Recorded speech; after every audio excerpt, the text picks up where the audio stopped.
Hello, welcome to our podcast, Access Perspective. I have some participants from the Academy for Student Athlete Development program run out of Ability Center. The ASAD program works in partnership with local school boards to provide a half day education and athletic training. So the students come and compete in their sport and get training and then go back to their home schools for their other half day. So, my name is Shalane. I am here today hosting this podcast. I am the ASAD Durham Senior Coordinator of the program. I've been with the program for about 4 years. I have a history and background in track and field was my sport. I grew up in a small town and I have dedicated myself to coaching and teaching in sport. To my right here, we have Julia. I'll let you introduce yourself. Hi, I'm Julia, and I play volleyball for DRBC Renegades, and I'm in grade 9. Hi, I'm Bridget. I play field hockey for True North, and I'm in grade 11. Hi, I'm Marilee, and I'm a long distance runner, and I'm in grade 10. Awesome. Thank you guys for joining. So we're just going to talk a little bit about your experience in sport. So I am going to start with Airly. Have you ever been told that a sport wasn't for girls, and how did you respond? I don't think I've ever been specifically told that, but I think I've had that messaging before. In the cross country championships last year. For U18 girls, it was 4K, and for U18 boys, it was 6K. And also, for a while in my club, the mileage goals for girls was lower. So why do you think the mileage is lower for girls than to boys? I guess just because the perception that we can't do as much. But when I asked an expert about it, she said that wasn't actually backed by any research. Wow. Thank you for sharing your experience. Julia, have you ever been told that sport wasn't for girls? Yeah, I have. When I was younger, my mom's ex-husband's dad and him, they both used to love hockey and everything. And I was little and I was like, oh, okay, hockey seems fun. So I asked him and I was like, hey, do you think I could do hockey? And he was like, oh, you'll never make it in hockey. It's not a sport for women. And he's like, even if you do, your career would never matter. So then as a 6 or 7-year-old child, I just stuck to figure skating and there was no hockey career for me. Wow. So that had a big impact on you. Yeah. Bridget, would you like to add? Well, I was actually the same. I grew up figure skating, but my brother played hockey, and I guess it was just the fact that for so long there was no professional leagues for really any women's sports, and they're now just starting to take off. And so when you're 5 or 6 years old, starting to figure out what you want to do for a sport, it's hard to grasp the concept of it not being a professional thing, but for men it is. Okay. Yeah. Airly, how did you get started in sport and what drew you to long distance running? I guess I started running kind of with my brother and my dad just for fun, and then as I got into cross country and road running, I just found it a really fun sport to do. Right. So you started because your family was involved with it and then you started to enjoy it? Yeah. What is it that you enjoy about your sport? I just like running, I guess. Awesome. Julia, how old were you when you got involved in sport and what was that experience like? Why did you start? Well, I got involved with sports when I was probably 3 years old. I started skating, and then also when I was when I was 2, I was in gymnastics as well, and it was just really good, just to get my extra energy out. And then also now in grade 7 I started volleyball, and it was really nice coming out of COVID when you were isolated, just to be connected with a group of people. So it was really supportive, and it was nice to be connected with people again. Awesome. So you say about grade 7 is when you kind of picked one sport instead of doing multiple sports as a younger age. Yeah. What made you choose high performance sport and to really dive into volleyball as your passion for sport? Well, I've really liked it, and I might not have been the most talented, but I really love volleyball because it's not always about being the tall. Well, yeah, it's about being the tallest, but sometimes it's more about your attitude. And as a libero, it's just you're being there because you can hype up your team, you can show leadership on the court, and it's just something that I really love like putting my dedication into. Awesome. Bridget, I know that you have experience in figure skating, so that's kind of a solo sport or an Yeah. individual sport. And then now you're a part of field hockey, and that's more of a team sport. So, how can you compare the individual sport setting to a team sport setting? I feel like the individual sport really grew my like competitive edge because it made me want to, I don't know, I guess like beat everybody and like push myself more towards things because it was just me. I wasn't relying on anybody else. And then in team sport, there's more of like a community to back you up. Like if I make a mistake, that's not just on me, especially because I play defense. So it had to go through like 10 people to get to me. So it's like, I don't know. It's very different, but both enjoyable. Awesome. Julia, what do you think the biggest lesson sports have taught you so far? I think the biggest lesson that sports have taught me is that you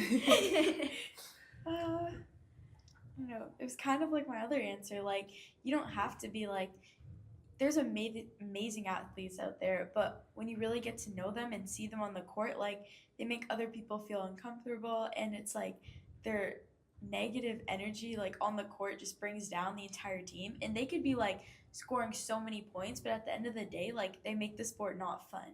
So I think the biggest lesson is that, like, out of everything, like, I think you should just choose to be kind. And like, there might be like a negative person on the court, but at the end of the day, like, you just have to keep your own morals like good and just like stay true to like your values and stuff, because like that negative energy, like, that's what you really don't want on the court. Awesome. Yeah. Early, what do you think can be done to make sports a more safe and supportive place for girls? I think make sure girls have like the same opportunities and like given the same attention, and also just like addressing any like barriers that they might face. What are some of those barriers that women face in sport? People not treating us the same, body image issues, probably not like getting the same coverage in the media. Yeah. Awesome. Do you find that you struggled with body image, or someone told you that you can't do the sport because of your shape or your size? Not me specifically, but I have like seen the team of that person doesn't like look like a runner. Right. And I think that's like a very problematic like thing to say. Yeah. Have you ever heard the phrase "run like a girl"? I have heard that phrase. What yes. does that mean to you? I think like, well, like in when people say it, it's meant as an insult. But I think it shouldn't be seen as an insult. Yeah. Awesome. Thank you for your opinion on that. Bridget, if you could make one change for girls in sport, what would it be? I guess just make it even. Like, just be able to provide equal opportunities for men and women in sport, because women shouldn't be discounted because we're women. Like, we shouldn't be cut slack just because of that. I feel like we're going to work for it either way, and we want to, because that's just how it goes in sports. You're in it because you want to be there and you want to push yourself, so you should be able to push yourself to the same extent as a man. Awesome. Julia, do you have any women role models in sport? Yes, I do. So this girl in particular just won bronze in the Olympics for rugby, and I'm pretty sure she just won Woman of the Year, and her name is Ilona Maher. So she has like a big following on social media, and every time I see her, like, it's always something positive, like whether it's like body positivity or like encouragement to do sports or something, like it's always something kind. And I think it's really great that she uses her platform to do that. Yeah. I think it's really empowering. And she was on Dancing with the Stars. Yeah. She's awesome. Early, do you have any women role models in sport? Like nobody in particular, but I think like I always find it inspiring when like, because world records keep continuing to be broken because women haven't been doing long distance running for a while, and so I always see that as inspiring. Awesome. Bridget, what about you? Any female role models? I would say the same as Julia. Ilona Maher. She's just like everything she posts, like she uses her platform to promote things in a good way. Like she's promoting like body positivity. She's constantly talking about like women in sports. And even though she's not talking about my sport, she's talking in general about like furthering like women's sports and like closing the gaps and making it more seen because of her large platform. Yeah. That's awesome. Okay, we're gonna wrap up here. So just one final thought. Airly, we'll start with you. If you could give one piece of advice to young girls who want to play sport but are scared to start, what would you say? I think find like a good people to support you. So whether that's like team or friends or family or coaches, I think it's important, and just kind of do what you think is best for you as opposed to what other people say. And then I guess also just like have fun, because I don't think there's much point if you're not having fun. Awesome. Thank you for that. Bridget, if you could give one piece of advice to young girls who want to play sport but are too scared to start, what would you say?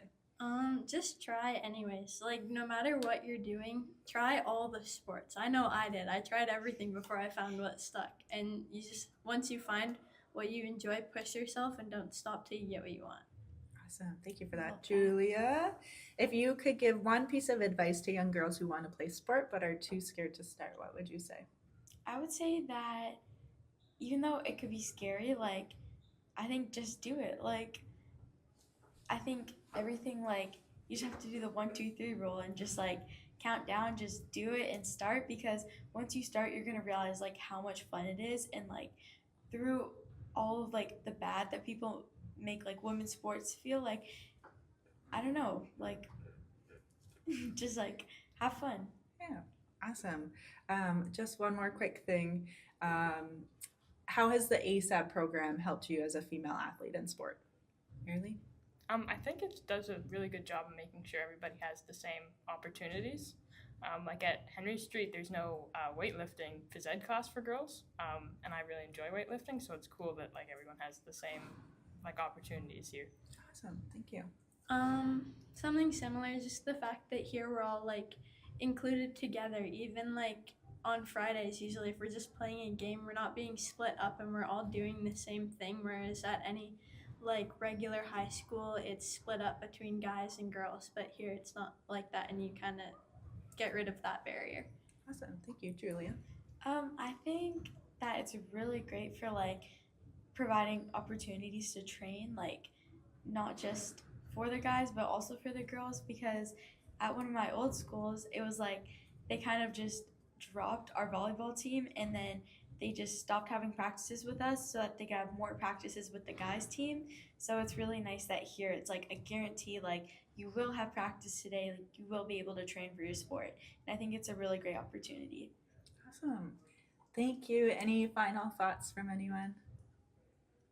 Awesome. Thank you so much for joining me today. Thank you. And thank you to all the listeners.